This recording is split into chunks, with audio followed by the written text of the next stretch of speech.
Hello hi welcome नमस्ते, मेरा नाम ऋतिक और आज हम फिर से बात करने वाले हैं एक और इंटरेस्टिंग कंसेप्ट के बारे में। तो ये वीडियो उन बच्चों के लिए मोस्ट इंपॉर्टेंट होने वाली है जिनके पास सेमेस्टर 5 में सब्जेक्ट है इंट्रोडक्टरी डेवलपमेंट इकोनॉमिक्स। तो चलिए शुरू करते हैं आज की वीडियो, जहां पे हम बात कर रहे थे लेसन नंबर 1 की, जिसमें हमने क्या देखा कि इकोनॉमिक डेवलपमेंट का इंट्रोडक्शन कैसा होता है, जहां पे हमने बात करी इकोनॉमिक ग्रोथ कैसे होती है, डेवलपमेंट कैसे होती है। आज हम बात करने वाले हैं सिर्फ और सिर्फ सस्टेनेबल डेवलपमेंट के बारे में और सस्टेनेबल डेवलपमेंट के कुछ गोल्स के बारे में। इस कंप्लीट सीरीज के नोट्स ऑलरेडी बन चुके हैं। जिन बच्चों को नोट्स परचेज करने हैं वही नंबर पे जाइए 9667836336 यहां जाके नोट्स ले सकते हैं। नोट्स में आपको दो चीजें मिलेंगी, एक जो भी आपका स्टडी मटेरियल है एक उसकी पीडीएफ, दूसरा जो भी आपके इंपॉर्टेंट क्वेश्चन विद आंसर्स उसकी पीडीएफ अलग से प्रोवाइड कर दी जाएगी नोट्स के साथ ही। अब आते हैं आज के कंसेप्ट के ऊपर। तो आज का जो हमारा कंसेप्ट है वो है सस्टेनेबल डेवलपमेंट गोल्स। अब बात आती है कि चलो भैया डेवलपमेंट तो हमें पता है कि हम लोगों ने अपने आप को कितना ग्रो करवाया है एज कंपेयर टू पास्ट, या फिर हम प्रेजेंट के हिसाब से फ्यूचर में कितना ग्रोथ करने वाले हैं, उसको हम क्या बोलते हैं यहाँ पे डेवलपमेंट बोलते हैं, यानी कि विकास बोलते हैं। लेकिन बात ये सस्टेनेबल डेवलपमेंट का मतलब क्या होता है। देखो सस्टेनेबल जो वर्ड है ना वो बना हुआ है सस्टेन से। किस वर्ड से? सस्टेन से। सस्टेन का मतलब क्या होता है कि हम लोग ग्रोथ इस हिसाब से करें कि उसका फायदा आज की जनरेशंस को ही मिले और आने वाली फ्यूचर जनरेशंस को भी मिले। इसे हम क्या बोलते हैं? Sustainable development. मतलब एक ऐसा डेवलपमेंट, एक ऐसा विकास जिसका फायदा आज के लोग भी उठा पाएं और आने वाली जो पीढ़ियां आएंगी, ठीक है, वो लोग भी उठा पाएं। ऐसा ना हो कि हम लोग डेवलपमेंट तो कर लें लेकिन वो सिर्फ कुछ टाइम पीरियड तक रहे, उसके बाद वो क्या हो जाए, सबका सब खत्म हो जाए। तो इस तरह के डेवलपमेंट का कोई भी बेनिफिट नहीं मिलता। तो आप लोगों को याद होगा प्रीवियस वीडियो में हमने डिस्कस किया था कि इकोनॉमिक ग्रोथ या फिर इकोनॉमिक डेवलपमेंट की लिमिटेशंस क्या क्या होती हैं, यानी कि क्या क्या नुकसान झेलने पड़ते हैं हमें अगर हमें इकोनॉमिकली ग्रोथ करना है। तो जिसमें से एक एग्जांपल क्या था? पोल्यूशन। बहुत ज़्यादा पोल्यूशन हो रहा है हमारे इन्वायरमेंट में, वो भी एक क्या है, दिक्कत है। या फिर इनइक्वालिटी, मतलब डेवलपमेंट हो तो रही है लेकिन इनइक्वालिटी बहुत ज़्यादा बढ़ रही है, यानी कि कुछ लोगों के पास तो इतने ज़्यादा रिसोर्सेज हैं कि वो आराम से अपनी लाइफ को एंजॉय कर पा रहे हैं, लेकिन कुछ लोगों के पास फिर भी इतने कम रिसोर्सेज हैं कि वो अपने बेसिक नीड्स को भी फुलफिल नहीं कर पा रहे। तो ये सारी चीज़ें देखना किसका काम है? सस्टेनेबल डेवलपमेंट का। मतलब ग्रोथ हो तो ऑल ओवर ग्रोथ हो, सबको बेनिफिट मिले उसका। यूँ ना हो कि सिर्फ किसी समाज के एक तबके को तो उसका बेनिफिट मिल रहा है लेकिन बाकी लोग क्या रह रहे हैं, उस विकास से वंचित रह रहे हैं। तो ऐसा नहीं होना चाहिए, सबको ही मिलना चाहिए अगर डेवलपमेंट हो रहा है तो अब आगे देखते हैं। तो अकॉर्डिंग टू UNFCCC, ये हमारी एक ऑर्गेनाइजेशन है, the global nature of climate change calls for the widest possible cooperation by all countries. अब आप लोगों ने देखा होगा कि इकोनॉमिक ग्रोथ की वजह से या फिर इकोनॉमिक डेवलपमेंट की वजह से अब दिक्कत क्या आ रही है, कहीं ना कहीं पॉल्यूशन बढ़ रहा है, ठीक है, ग्लोबल वार्मिंग बढ़ रही है। अब जैसे कि इंडस्ट्रियलाइजेशन तेजी से हो रही है, ठीक है, नई नई मशीनें बनाई जा रही है, जिसकी वजह से क्या हो रहा है, ठीक है, अब जो इंडस्ट्रियलाइजेशन होगी उसकी वजह से नॉइस पॉल्यूशन बढ़ रहा है, वाटर पॉल्यूशन बढ़ रहा है, एयर पॉल्यूशन बढ़ रहा है, इन सारे टाइप के पॉल्यूशन बढ़ रहे हैं जिसका इफेक्ट इन्वायरमेंट पे नेगेटिवली पड़ रहा है। तो इसके लिए सारी कंट्रीज आई, उन्होंने अपनी ऑर्गेनाइजेशन बनाई कि हम एक काम करते हैं, हम डेवलपमेंट इस तरीके से करते हैं कि उसका इन्वायरमेंट पे किसी तरह का प्रभाव ना पड़े। क्योंकि हम ऐसी डेवलपमेंट करेंगे क्या, हम जिंदा ही नहीं बचेंगे। क्योंकि अगर इन्वायरमेंट में इंबैलेंस क्रिएट हो गया तो इसका मतलब क्या है कि कहीं ना कहीं हमारे जो क्षमता है जिंदा रहने की वो क्या हो जाएगी, कम हो जाएगी। जैसे आपको दिख भी रहा होगा as compare to previous generations, अब जो है लाइफ एक्सपेक्टेंसी जो है वो अर्थ पे कम रह गई है। यानी कि ह्यूमन लाइफ में कितना है, 60 ईयर्स, 65, 70। पहले लोग आराम से 90 साल पार करते थे, लेकिन अब वो टाइम पीरियड नहीं बचा है। क्योंकि हम लोग जो भी चीज़ें कंज्यूम कर रहे हैं वो सारी चीज़ें क्या है, बेकार हैं, मिलावटी हैं। चाहे वो फूड हो, चाहे वो वाटर हो, चाहे वो एयर हो, एयर में भी पॉल्यूशन भर भर के है। तो ये सारी दिक्कतें हमें फेस करने को मिल रही है। अब यहाँ पे क्या है हमारे पास, तो इसलिए इस ऑर्गेनाइजेशन ने क्या बोला कि भाई सारी कंट्रीज को एक साथ मिलकर इसके खिलाफ एक्शंस लेने होंगे, मतलब सुधार करने होंगे।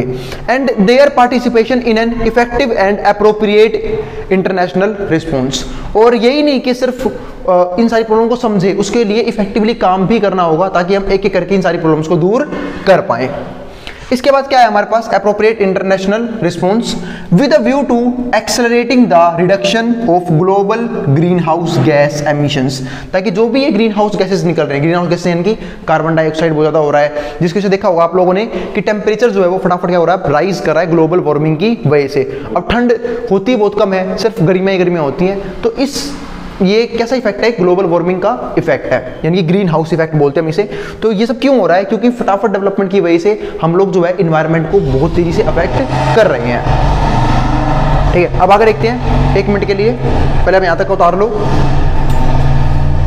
चलो फिर अब हम देखते हैं 17 सस्टेनेबल डेवलपमेंट गोल्स, यानी कि हमारे सस्टेनेबल डेवलपमेंट गोल्स में से कितने हमारे गोल्स हैं, मतलब इस ऑर्गेनाइजेशन ने अभी सिर्फ 17 गोल्स अपने अंडर रखे हुए हैं और इस ऑर्गेनाइजेशन में मेरे हिसाब से 193 मेंबर्स हैं, यानी कि 193 कंट्रीज जो है पूरे वर्ल्ड की वो इस ऑर्गेनाइजेशन की मेंबर है जिसमें पार्ट ले रही है। अब बात है भाई 17 सस्टेनेबल गोल्स है कौन कौन से, वो डिस्कस करते हैं एक एक करके। पहला गोल क्या है, and poverty in all it's forms everywhere, मतलब गरीबी को खत्म करना, ये इसका पहला गोल है कि गरीबी जो है वो होनी ही नहीं चाहिए, किसी भी फॉर्म में एग्जिस्ट नहीं करनी चाहिए। क्योंकि मैंने अभी बात करी ना, जब डेवलपमेंट होती है तो एक चीज और आती है, उसे हम क्या बोलते हैं, इनइक्वालिटी। और इनइक्वालिटी का मतलब यहाँ पे क्या है कि भाई कुछ लोग तो बहुत ज्यादा अमीर हो चुके हैं जो हाई लेवल के रिसोर्सेज यूज कर पा रहे हैं, और कुछ लोग क्या है बहुत ज्यादा गरीब हैं जो रिसोर्सेज को यूज नहीं कर पा रहे हैं।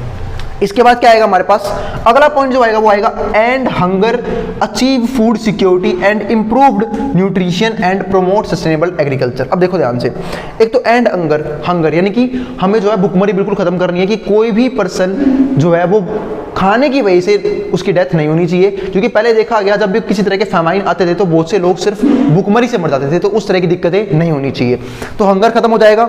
दूसरा, अचीव फूड सिक्योरिटी, यानी कि हमें फूड की सिक्योरिटी अचीव करनी है, यानी कि सबके पास प्रॉपर फूड होना चाहिए, वो भी एक अच्छी क्वालिटी का। यूं ना हो कि वो एक अच्छी क्वालिटी का फूड अफोर्ड ही नहीं कर पा रहा है, ऐसा नहीं होना चाहिए। इसके बाद क्या होना चाहिए, इंप्रूव्ड न्यूट्रिशन इंप्रूव्ड होने चाहिए। इसके बाद क्या है, प्रमोट सस्टेनेबल एग्रीकल्चर।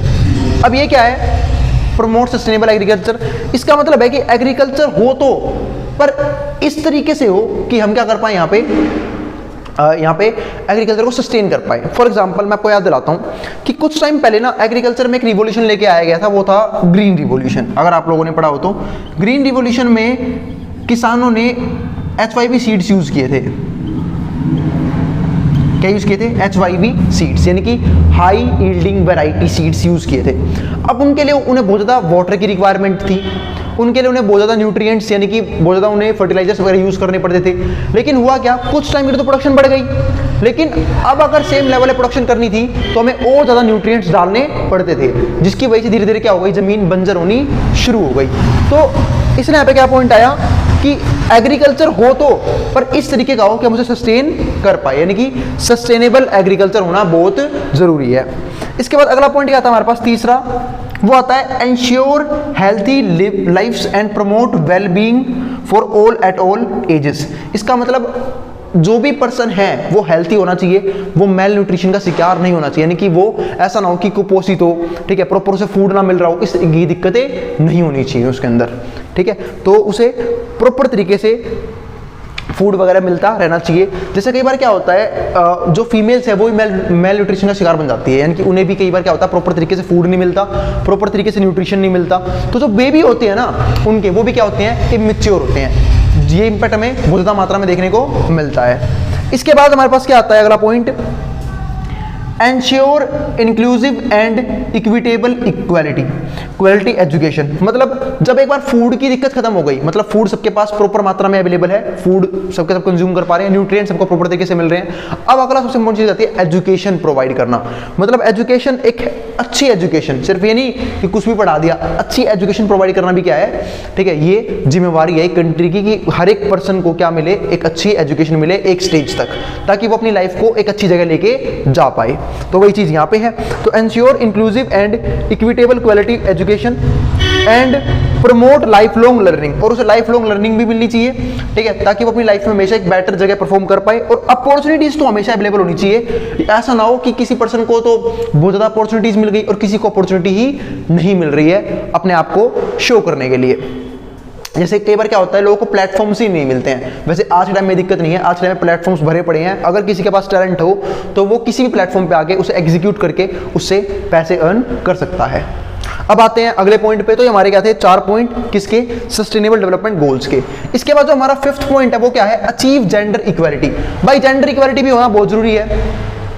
जैसे कई बार क्या होता है, फीमेल को ऑब्जेक्टिफाई किया जाता है, वो चीज नहीं होनी चाहिए। मेल और फीमेल को जो है वो हर एक तरीके से इक्वली ट्रीट किया जाना चाहिए। जैसे कई बार क्या होता है कि ना, अगर आप कहीं पे वर्किंग एनवायरनमेंट में काम करते हो तो फीमेल को कम सैलरी मिलती है, ठीक है, मेल को फालतू सैलरी मिलती है। ऐसा भी नहीं होना चाहिए। अगर दोनों का काम सेम लेवल का है और दोनों परफॉर्म भी सेम लेवल पे कर रहे हैं तो सैलरी भी सेम लेवल पे होनी चाहिए। तो सैलरी या फिर जो वेजेस हैं वो उनकी परफॉर्मेंस को देख के होना चाहिए, ना कि वो मेल है या फीमेल। तो इस मामले में क्या बोला कि जेंडर इक्वलिटी होना बहुत जरूरी है और empower all women and girl, ताकि हम हर एक वुमेन और हर एक गर्ल को एम्पावर कर सके, यानी कि उन्हें मोटिवेट कर सके हर तरह के काम के लिए। इसके बाद जो हमारा 6th पॉइंट आता है वो क्या आता है, ensure availability and sustainable management of water. ठीक है, तो भाई sustainable management of water, water भी सबके पास प्रॉपर तरीके से होना चाहिए, क्योंकि वाटर हमारा क्या है, बेसिक नीड में सबसे इंपॉर्टेंट है। दूसरी बात, इस मामले में सिर्फ गवर्नमेंट को नहीं, लोगों को भी ध्यान रखना चाहिए कि वाटर को कम से कम वेस्ट करे, क्योंकि वाटर जो है एक काफ़ी क्रूशियल रिसोर्स है। और मानता हूं कि बहुत ज़्यादा अमाउंट ऑफ वाटर मौजूद है, लेकिन फ्रेश वाटर क्या है, बहुत कम होता है, जिसकी वजह से हमें वाटर को इफेक्टिवली यूज़ करना चाहिए। क्योंकि कई लोग हो सकते हैं कि कई लोगों को प्रॉपर तरीके से पानी भी ना मिल रहा हो बहुत सी जगह, और ऐसा देखा गया है कि बहुत सी जगह प्रॉपर टाइम पे पानी भी अवेलेबल नहीं होता है। इसके बाद हमारे पास 7 पॉइंट में क्या आता है, ensure access to affordable, reliable, sustainable and modern energy for all. ठीक है, मतलब एनर्जी का जो लेवल है, एनर्जी जैसे कि अब आप देखो, हम अलग तरह की एनर्जी यूज़ करते हैं, हम इलेक्ट्रिक एनर्जी यूज़ करते हैं, हम लोग पेट्रोल वगैरह यूज़ करते हैं व्हीकल्स वगैरह के लिए। ठीक है, तो जब हम एनर्जी यूज़ कर रहे हैं, जो भी मॉडर्न एनर्जी है वो ऐसी होनी चाहिए, वो सबके लिए क्या हो, अफोर्डेबल हो, कि सब उसे अफोर्ड कर पा रहे हैं। ऐसी ना हो कि कोई भी एक एनर्जी का सोर्स है जो सब लोग उसे अफोर्ड नहीं कर पा रहे। रिलायबल हो, मतलब टिकाऊ हो बहुत लंबे टाइम के लिए। सस्टेनेबल हो, मतलब ऐसे एनर्जी सोर्स हो जिसे हम यूज कर रहे हैं तो उसे आज भी यूज कर पाए और आने वाली जनरेशन भी यूज कर पाए। अब जैसे कि अब non renewable source of energy है, जैसे कि पेट्रोल हो गया, डीजल हो गया, क्रूड ऑयल हो गया, कोल हो गया, ये सारी सोर्स ऑफ एनर्जी ऐसी है जो हम आज तो यूज कर रहे हैं पर इसे फ्यूचर जनरेशन यूज नहीं कर पाएगी। क्यों? क्योंकि हम इसे बहुत तगड़े तरीके से एग्जॉस्ट कर रहे हैं, खत्म कर रहे हैं इस दुनिया से। अब जितना आप पेट्रोल यूज करोगे, अब कई लोग क्या होता है, कहीं भी ट्रैवल करना हो, 5 दिन दूरी क्यों जाना हो, वो अपनी बाइक निकाल लेते हैं। अरे उसके चक्कर में पोल्यूशन भी हो रहा है, दूसरा एक हमारा काफी अच्छा रिसोर्स भी क्या हो रहा है, कम हो रहा है। तो उस चीज से बचने के लिए हमें यहाँ पे सस्टेनेबल रिसोर्स यूज करना चाहिए, एक ऐसा रिसोर्स जिसको हम आज भी यूज कर पा रहे हैं और फ्यूचर में भी यूज कर पाएंगे। जैसे कि एग्जांपल दूं, विंड एनर्जी, सोलर एनर्जी, इन सारी चीजों को यूज करना चाहिए। अब जो 8th पॉइंट है वो क्या हमारे पास है, promote sustained, inclusive and sustainable economic growth. मतलब इकोनॉमिक ग्रोथ ऐसी हो जिसका बेनिफिट आज के लोग भी उठा पाए और फ्यूचर वाले लोग भी उठा पाए। इसे हम क्या बोलते हैं, सस्टेनेबल इकोनॉमिक ग्रोथ। ऐसा ना हो कि देखो अब हो क्या रहा है कि आज के टाइम में हम लोगों ने डेवलपमेंट इस लेवल पे कर लिया है कि डेवलपमेंट हम उसका बेनिफिट आज उठा पा रहे हैं, लेकिन आने वाले अगर 50-100 साल बाद देखा जाए तो उसके बहुत सारे हमें हार्म कंडीशंस भी देखने को मिलते हैं। और वो क्या है, कहीं ना कहीं हम इकोनॉमिकली ग्रोथ करने के चक्कर में जो हमारा इन्वायरमेंट है उसमें इम्बैलेंस क्रिएट कर रहे हैं और उसका इंपैक्ट धीरे धीरे नजर आ रहा है। ग्लोबल वार्मिंग लगातार बढ़ रही है, ओजोन डिप्लीट हो रहा है, पोल्यूशन लगातार बढ़ रहा है, चाहे वो एयर हो, चाहे वाटर हो, चाहे नॉइस हो। इस तरीके से क्या हो रहा है, जो लगातार है वो इन्वायरमेंट में इफेक्ट अच्छे खासे पड़ रहे हैं। अब डिफॉरेस्टेशन हो रहा है क्योंकि भाई पॉपुलेशन लगातार बढ़ती जा रही है और पॉपुलेशन बढ़ने की वजह से लोगों को घर चाहिए, तो जो भी एग्रीकल्चरल लैंड भी है उसको भी कन्वर्ट किया जा रहा है रेसिडेंशियल एरिया में। अब इस चक्कर में क्या हो रहा है, लगातार जो है एनवायरनमेंट की धज्जियां उड़ रही है और जिसका इंपैक्ट आने वाले कुछ टाइम में एक भारी मात्रा में देखने को मिल सकता है और मिल भी रहा है। कई जगह ग्लेशियर्स पिघल रहे हैं, बाढ़ वगैरह आ रही है, कई जगह सूखा पड़ रहा है, तो अलग अलग इंपैक्ट अलग अलग जगह देखने को मिल रहे हैं। इसके बाद क्या आता है हमारे पास, तो इकोनॉमिक ग्रोथ कैसे होनी चाहिए, sustainable, productive employment and decent work for all. ठीक है, एम्प्लॉयमेंट सबके लिए अवेलेबल हो। और जैसे कि अब हम इंडिया ही बोलते हैं, इंडिया एक डेवलपिंग नेशन है, लेकिन अनएम्प्लॉयमेंट की प्रॉब्लम आज भी यहाँ पे खत्म नहीं हुई है। बहुत से लोग हैं जो बहुत बड़ी मात्रा में क्या है, अनएम्प्लॉयड हैं। तो भाई प्रोडक्टिव एम्प्लॉयमेंट होना भी क्या है, बहुत जरूरी है कि लोगों को काम मिल रहा है, क्योंकि जब लोगों को काम मिलेगा तो उन्हें पैसा मिलेगा और पैसा मिलेगा तभी तो लाइफ को एंजॉय कर पाएंगे। ठीक है, क्योंकि लाइफ में एक बेसिक स्टेज तक पैसे की रिक्वायरमेंट रहती ही रहती है। कई बोलते हैं ना कि भाई पैसे से खुशियां नहीं आती, भाई लेकिन बेसिक नीड जो है कंप्लीट करने के लिए पैसा चाहिए ही चाहिए। ठीक है, तो उसके लिए एम्प्लॉयमेंट होना सबके पास क्या है, बहुत जरूरी है। इसके बाद जो 9th पॉइंट है वो क्या हमारे पास, बिल्ड रेजिलिएंट इंफ्रास्ट्रक्चर, मतलब एक ऐसा इंफ्रास्ट्रक्चर जो रेजिलिएंट हो। अब बात है रेजिलिएंट का मतलब क्या है कि फ्लेक्सिबल, इसको हम चेंज कर सकें फटाफट। Promote inclusive and sustainable industrialisation. ठीक है, promote inclusive and sustainable industrialisation, एक ऐसा इंडस्ट्रियलाइजेशन होना चाहिए जो सस्टेनेबल हो, मतलब जिसका बेनिफिट आज की जनरेशन भी उठाए और फ्यूचर जनरेशन भी उठाए, इसको हम फ्यूचर में भी यूज कर पाए और उसके ज्यादा इंपैक्ट ना हो एनवायरमेंट के ऊपर। मतलब करो आप इंडस्ट्रियलाइजेशन, कोई दिक्कत नहीं है, लोगों को जॉब प्रोवाइड होगी, लेकिन इस तरीके से मत करो कि एनवायरमेंट को क्या हो, हार्म हो। And foster innovation. नए नए इनोवेशन आते रहने बहुत जरूरी है, और इसलिए मैं क्या बोलता हूं कि बहुत सारी कंट्रीज जो है वो लगातार रिसर्च एंड डेवलपमेंट पे खर्चा करती है, ताकि ऐसे वो ऐसी चीजें इनोवेट कर पाए जिसके जरिए पोल्यूशन वगैरह ना हो, लेकिन काम फिर भी चलता रहे। अब 10th पॉइंट क्या है हमारे पास, reduce inequality within the among countries. जो भी कंट्रीज है उनके बीच में इनइक्वालिटी क्या होनी चाहिए, खत्म हो जानी चाहिए। जैसे कि मैं आपको एग्जांपल देता हूं, ऐसा क्यों होता है कि कुछ ऐसी कंट्रीज है जो आज भी बहुत ज्यादा गरीब है, कुछ ऐसी कंट्रीज है जो बहुत ज्यादा रिच है, यूके, यूएसए, चाइना का एग्जांपल ले लो, 3rd नंबर पे आता है इकोनॉमी के अंदर, ठीक है। तो इसका मतलब क्या है कि हमें रिड्यूस करना पड़ेगा इनइक्वालिटी कंट्रीज के बीच में भी, कि जो कंट्री मतलब डेवलपमेंट हो तो ऑल ओवर पूरे वर्ल्ड की हो, सिर्फ ऐसा ना हो कि एक कंट्री ने तो बहुत ज्यादा ग्रोथ कर ली, एक कंट्री बेचारी वहीं पे है, एक कंट्री का लाइफ स्टैंडर्ड जो है, लिविंग स्टैंडर्ड वो बहुत कम है, एक का लिविंग स्टैंडर्ड बहुत अच्छा है, ऐसा भी नहीं होना चाहिए। सबको प्रॉपर तरीके से चीजें मिलनी चाहिए। इसके बाद क्या आता है हमारे पास 11th पॉइंट में, make cities and human settlements inclusive, self resilient and sustainable. तो जो भी सिटीज को इस तरीके से बनाओ कि लोग जो है वो फ्लेक्सिबली अपने आप को चेंज कर पाए, अडॉप्ट कर पाए, ठीक है, और सस्टेन भी कर पाए। सस्टेन का मतलब क्या है कि वहां पे रह भी पाए आने वाली टाइम तक, पीरियड तक ही। अब दिल्ली के हाल ही देख लो आप, दिल्ली में पोल्यूशन इस लेवल का है कि दिल्ली में सर्वाइव करने वाला पर्सन ज्यादा टाइम तक जी ही नहीं पा रहा। क्यों नहीं जी पा रहा? क्योंकि इन्वायरमेंट की दिल्ली में लंका लगी हुई है। एक तरह से पोल्यूशन देखो कितना ज्यादा है दिल्ली के अंदर, तो जिसकी वजह से मतलब यहाँ पे एयर भी खराब है, वाटर भी ज़्यादा अच्छा नहीं है, ठीक है। तो और खाना तो आप क्या ही पूछो, खाना में तो भाई वही आ रहा है सारा इनऑर्गेनिक फूड जिसमें केमिकल्स ही केमिकल्स भरे पड़े हैं। तो इस लेवल की बीमारियां चलने वाली है फ्यूचर में। तो सस्टेनेबल होना भी क्या है, बहुत जरूरी है, क्योंकि सबको सिर्फ अपने प्रॉफिट से मतलब है। कोई ये नहीं देख रहा कि भाई किस लेवल की यहाँ पे धांधली चल रही है, किस लेवल का आप लोग फर्टिलाइजर यूज कर रहे हो, उसके ह्यूमन बॉडी पे इंपैक्ट्स क्या पड़ेंगे जो उसे कंज्यूम कर रहे हैं, किसी को कोई मतलब नहीं हो रहा। और ऊपर से फिर भी हम लोग फास्ट फूड वगैरह इतना खाते हैं कि बस क्या ही कह सकते हैं, एक्सरसाइज वगैरह से कोई मतलब ही नहीं है। और सेफ भी होनी चाहिए कंट्री, यू ना कोई भी आ रहा है मार पीट के जा रहा है, कानून नामी कोई चीज़ ही नहीं है। तो ये सारी चीज़ें यहाँ पे नहीं होनी चाहिए। तो ये हमारे 11 पॉइंट थे। अभी मैं आपको 6 पॉइंट और डिस्कस करूंगा, यानी कि 6 सस्टेनेबल गोल और डिस्कस करेंगे। पहले जिसको जो उतारना है यहाँ तक का उतार ले, उसके बाद हम डिस्कस करते हैं बाकी के 6 गोल्स। मैं हट रहा हूँ बोर्ड के सामने से। चलो फिर अब देखते हैं लास्ट है कुछ गोल्स, बस 5 गोल और बाकी है। 11 तक तो हमने कर लिए थे ये वाले सारे, अब 12 ही शुरू कर लेते हैं। 12वें गोल में क्या लिखा हुआ है, ensure sustainable consumption and production patterns, ठीक है। हमें सस्टेनेबल कंजप्शन और प्रोडक्शन पैटर्न अपनाने होंगे। इस बात का मतलब ये है कि कंजप्शन भी इस तरीके से करो कि इतनी ज्यादा अमाउंट में ना कर लो कि चीज खत्म ही हो जाए, जैसे कि हमारे non renewable source of energy. दूसरा, प्रोडक्शन भी इस तरीके से करो कि आज भी कर पाओ उसे प्रोड्यूस और आने वाले कुछ सालों बाद भी कर पाओ उसे प्रोड्यूस। ऐसा ना हो कि प्रोडक्शन तुरंत आपने इंक्रीज कर दी, लेकिन जो तरीके आपने अपनाए थे इंक्रीज करने के लिए अब वो बचे ही नहीं, वो एकदम से नीचे क्या हो गई, नीचे गिर गई प्रोडक्शन। तो ऐसी प्रोडक्शन का कोई बेनिफिट नहीं होता, ऐसी ग्रोथ का भी कोई बेनिफिट नहीं है कि आज आपने बिल्कुल अच्छे से ग्रोथ कर ली अब फिर नीचे गिर गए। ये वही वाली बात है कि जब हम पढ़ने बैठते हैं कि भाई आज तो तेरा भाई बिल्कुल चीड़ देगा, फाड़ देगा, 18 घंटा पढ़ देगा दिन में, ठीक है। बना दिया टाइम टेबल, सुबह 4 बजे उठूंगा, फिर ये करूंगा, ठीक है। पढ़ लिया 18 घंटे, लेकिन पूरे हफ्ते फिर सोता ही रह गया। ऐसी चीजें कोई बेनिफिट नहीं होता। ग्रोथ ऐसे करो कि कंसिस्टेंसी उसमें मेंटेन रख सको, आप सस्टेन करवाओ अपने आप को उस लेवल पे। ऐसा ना हो कि आज आपने बहुत कुछ कर लिया फिर कल करने का मन ही नहीं कर रहा, तो ऐसी ग्रोथ का कोई बेनिफिट नहीं होता है।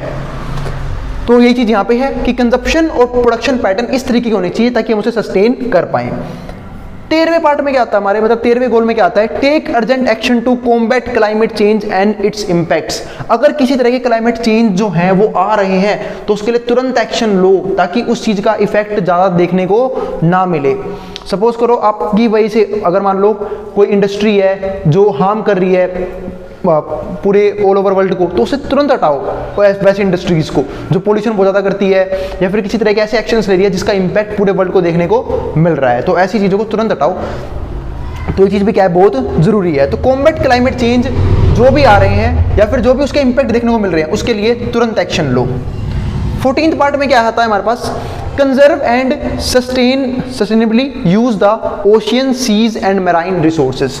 तो जो भी आपके ओशियन या सीज हैं, फिर जो मैराइन रिसोर्सेज हैं, इसको भी इस तरीके से यूज करो ताकि वहां पे किसी को हार्म ना हो। एक तो देखो आजकल क्या हो रहा है, ओशन वगैरह में हम जो भी चीजें करते हैं या फिर जो समुद्र वगैरह में, तालाब वगैरह में करते हैं, उसका इंपैक्ट कहीं ना कहीं एक्वेटिक लाइफ पे ही पड़ता है। तो इस तरीके से हार्म मत करो उसे कि एक्वेटिक लाइफ जो है वो खत्म हो जाए, क्योंकि इस पृथ्वी पे हर एक चीज़ की अपनी एक इंपॉर्टेंस है। अगर आपने थोड़ा सा भी उसे डिस्टर्ब किया तो कहीं ना कहीं इकोनॉमिकली बोल रहा हूँ, एनवायरमेंटली बैलेंस जो है वो चेंज हो जाएगा और उसका एक भारी इंपैक्ट देखने को मिलेगा। तो ऐसा मत करो, क्योंकि आप लोगों ने देखा भी होगा बहुत सारी जो स्पीसीज हैं वो खत्म हो रहे हैं सिर्फ इस चीज़ की वजह से, क्योंकि हम लोगों ने इम्बैलेंस क्रिएट कर दिया है। इसके बाद क्या आता है हमारे पास 15, protect, restore and promote sustainable use of terrestrial ecosystem. एक जो भी टेरेस्ट्रियल इकोसिस्टम है, टेरेस्ट्रियल यानी कि जो हमारी धरती है, ठीक है, उस तरीके उसको उसके रिसोर्सेज को या फिर उसको इस तरीके से यूज करो कि उसे आप लोग इन फ्यूचर भी यूज कर पाओ। यूं नहीं कि भाई एक बार माइनिंग वगैरह शुरू कर दी तो सारे रिसोर्सेज बाहर निकाल दिए, अब रिसोर्सेज बचे ही नहीं है। जैसे कोल खत्म होने वाला है, पेट्रोल खत्म होने वाला है, डीजल खत्म होने वाला है, तो ये सारे क्या है कि आप लोगों ने उसे ओवर यूज कर दिया है, जिसकी वजह से क्या हो रहा है, वो सारी चीजें डिप्लीट हो गई हैं, फिर खत्म हो चुकी हैं। तो उसको तरीके से यूज करना चाहिए। सस्टेनेबली मैनेज फॉरेस्ट को और फॉरेस्ट के रिसोर्सेज को भी सस्टेनेबली यूज करना चाहिए। जैसे आपने देखा होगा गवर्नमेंट ने एक्शन लेने शुरू किए हैं, वाइल्ड लाइफ सेंचुरीज बनाई जा रही हैं। क्यों बनाई जा रही है वाइल्ड लाइफ सेंचुरीज? उसका एक मेन रीजन क्या है कि कहीं ना कहीं जो वाइल्ड लाइफ जो है वो खतरे में है। हम लोग क्या कर रहे हैं, फॉरेस्ट वगैरह काट के वहां पे अपने घर बना रहे हैं, रेसिडेंशियल यूज में लेके आ रहे हैं। तो भाई ये जो जंगली जानवर वगैरह सब कहाँ रहेंगे, ठीक है? तो इस चक्कर में क्या हो रहा है, और जो रिसोर्सेज है उसको भी ओवर यूज कर रहे हैं। तो उससे बचने के लिए जो है ना फॉरेस्ट को मैनेज भी करना क्या है, बहुत जरूरी है। Combat desertification. कॉम्बैट डेजर्टिफिकेशन का मतलब क्या है, कई बार जो ह्यूमन बीइंग की एक्टिविटीज होती हैं, ठीक है, वो बहुत हार्मफुल इफेक्ट डालती है। मैं आपको एग्जांपल देता हूँ, एक सहारा डेजर्ट का। शायद आप लोगों ने 10th में साइंस पढ़ी हुई तो आपको पता होगा, नहीं पढ़ी तो मैं याद दिला देता हूँ। सहारा डेजर्ट जो है ना वो बना कैसा था, आपको लोगों को इसी कहानी नहीं पता, मैं बताता हूँ। मान लो कोई होगा वहाँ पे उस टाइम पे राजा महाराजा जो भी, उसे शेर को किलिंग करने का भूत सवार हो गया था। मतलब वो शेरों को मारना चाहता था कि भाई जो भी हमारे इलाके में शेर है, गाँव है, उसे खत्म कर देंगे सबको। मैं आपको सुना रहा हूँ एक रियल स्टोरी, वो भी किसकी, कि सहारा डेजर्ट बना कैसे है। तो उसने शेरों को मारना शुरू कर दिया, बाइक करके सारे शेर किल कर दिए। एक सिंपल सी बात है, आपने एक चीज पढ़ी होगी, फूड चेन काम करती है यहाँ पे, कि भाई जो शेर है वो हिरन खाएगा और जो हिरन है वो घास खाएगा। अब शेर की किलिंग की वजह से जो हिरन है वो बढ़ने लग गए, और वो बढ़ के इतने सारे हो गए कि वो लोग जो है ना वो घास को उगते ही सफाचट कर देते थे कि भाई घास उगी तुरंत खा गए, उगी फिर तुरंत खा गए। इस तरीके से क्या हुआ, वहाँ पे जो भी हमारे ग्रीन वेजिटेशन थे उसको खाने की वजह से उस धरती में कमी आ गई उसके न्यूट्रिएंट्स की, और जब धरती में कमी आ गई न्यूट्रिएंट्स की तो वो धरती क्या हो गई, बंजर हो गई। इसी वजह से जो है वो सहारा डेजर्ट बना था। तो ये एक रीजन है, डेजर्टिफिकेशन जो है वो नहीं होना चाहिए। आगे halt and reverse land degradation. अब जो लैंड डिग्रेडेशन हो रहा है, यानी कि लैंड जो है खराब हो रही है बार बार, क्योंकि हम इतने फर्टिलाइजर यूज करते हैं, मैन्योर यूज करते ही नहीं है, इनऑर्गेनिक लेवल पे फार्मिंग कर रहे हैं ताकि प्रोडक्शन को हायर रखा जा सके। भाई प्रोडक्शन आप आज हायर रख लोगे, अब कुछ दिनों में जब धरती खराब हो जाएगी कहाँ से करोगे प्रोड्यूस, खाने के लिए कुछ बचेगा ही नहीं, खा लेना फिर क्या खाओगे। तो वो सारी इंपैक्ट जो देखने को मिलते हैं, लैंड डिग्रेडेशन हो रही है। एंड हॉल्ट बायोडाइवर्सिटी लॉस, और बायोडाइवर्सिटी लॉस हो रहा है किस चीज़ की वजह से, क्योंकि स्पीसीज खत्म हो रहे हैं इन्वायरमेंट में इनबैलेंस क्रिएट होने की वजह से।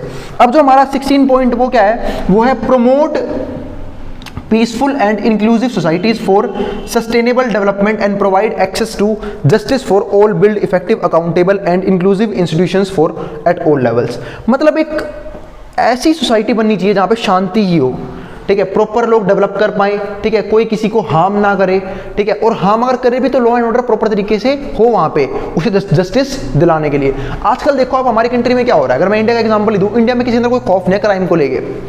अब वो खौफ क्यों नहीं है, क्योंकि भाई हमारे जो लॉ एंड ऑर्डर है सिस्टम सब बेकार हो चुका है, ना कोई स्ट्रिक्ट एक्शन लेता।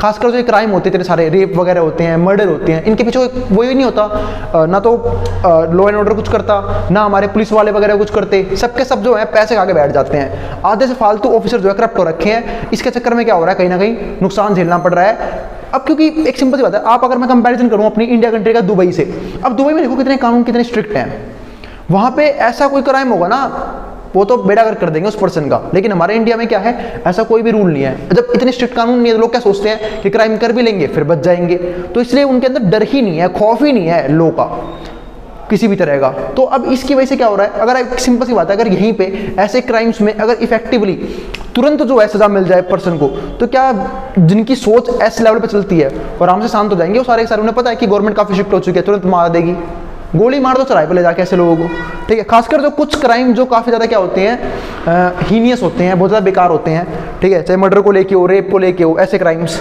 ठीक है। तो लॉ एंड ऑर्डर जो है वो प्रॉपर मेंटेन होना क्या है, बहुत जरूरी है। इसके बाद जो हमारा अगला पॉइंट आता है वो क्या आता है 17 नंबर पे, strengthen the means of implementation and revitalise the global partnership for sustainable development. यही नहीं हो, ऑल ओवर शांति होनी भी जरूरी है। ऑल ओवर शांति मतलब क्या है कि वर्ल्ड में जो कंट्रीज हैं जो आपस में लड़ती रहती हैं, जैसे आजकल आपने सुना होगा रशिया यूक्रेन का वॉर चल रहा है, वो पता नहीं कब से चल रहा है, चल ही रहा है, अब तक वॉर ना हो गया, जंग छिड़ी उनके बीच में। अब दिक्कत क्या हो रही है सब चीज़ों में कि कहीं ना कहीं इकोनॉमिकली या फिर इन्वायरमेंटली पूरी शांति भंग हो जाती है पूरे वर्ल्ड की। तो इस लेवल पे पीस भी होना क्या है बहुत जरूरी है। कंट्रीज की आपस में पार्टनरशिप होनी भी जरूरी है ताकि ये कंट्री दूसरे की हेल्प करे और सबके सब साथ मिलकर डेवलप कर पाए। लेकिन यहाँ पे होता उल्टा ही है, ठीक है, वो लोग आपस में लड़ते रहते हैं तो ग्रो कहाँ से करेंगे। आज वही देख लो, अगर मैं इंडिया पाकिस्तान की कंपैरिजन करूं, अब पाकिस्तान इतना क्यों रह गया नीचे, क्योंकि पाकिस्तान को सिर्फ पड़ी है किस एक चीज़ की, वो किस चीज़ की कि भाई कैसे भी इंडिया को नीचे लेके आया जा सके, और वो इसके बस की है नहीं, ना तो वो खुद डेवलप कर पा रहा है इस चक्कर में, और हम तो कर रहे हैं जो अपने अपने लेवल पे करना है, और वो चीज़ ये समझ नहीं रहा है। तो ये सारे क्या है हमारे इम्पैक्ट है यहाँ पे किस चीज़ के, जो ये लोग आपस में वॉर खेलते रहते हैं उस चीज़ के। तो भाई पार्टनरशिप ऐसी हो ताकि लोग जो है सस्टेनेबल डेवलप कर पाएँ। तो ये थी हमारी आज की स्टोरी जहां पे हमने देखा किस चीज को, सस्टेनेबल डेवलपमेंट के गोल्स को। 17 गोल्स पढ़े हमने और उम्मीद आपको हर एक गोल एक एक करके मैंने तसल्ली से समझाया है और क्लियर करवाया है, समझ में आ गया होगा। मिलेंगे अगली वीडियो में, वीडियो थोड़ी लंबी होगी, कोई दिक्कत नहीं है, आराम से पढ़ लेना और सारे गोल ध्यान रखना अच्छे से, क्योंकि पेपर में आएंगे, यहीं से क्वेश्चन आएगा कि सस्टेनेबल डेवलपमेंट क्या होता है और सस्टेनेबल डेवलपमेंट गोल्स क्या होते हैं। अब मिलेंगे अगली वीडियो में, जिसको जो उतार सकता है मैं उतारूंगा बोर्ड के सामने से। और अगर वीडियो पसंद आई हो तो वीडियो को लाइक किए बिना मत जाना और चैनल को सब्सक्राइब भी कर देना ऐसी वीडियोस के लिए, और उन बच्चों में शेयर भी कर देना जिन बच्चों का एग्जाम होने वाला हो सेम सब्जेक्ट का। अब जो उतारना उतार सकता है मैं बोर्ड के सामने से।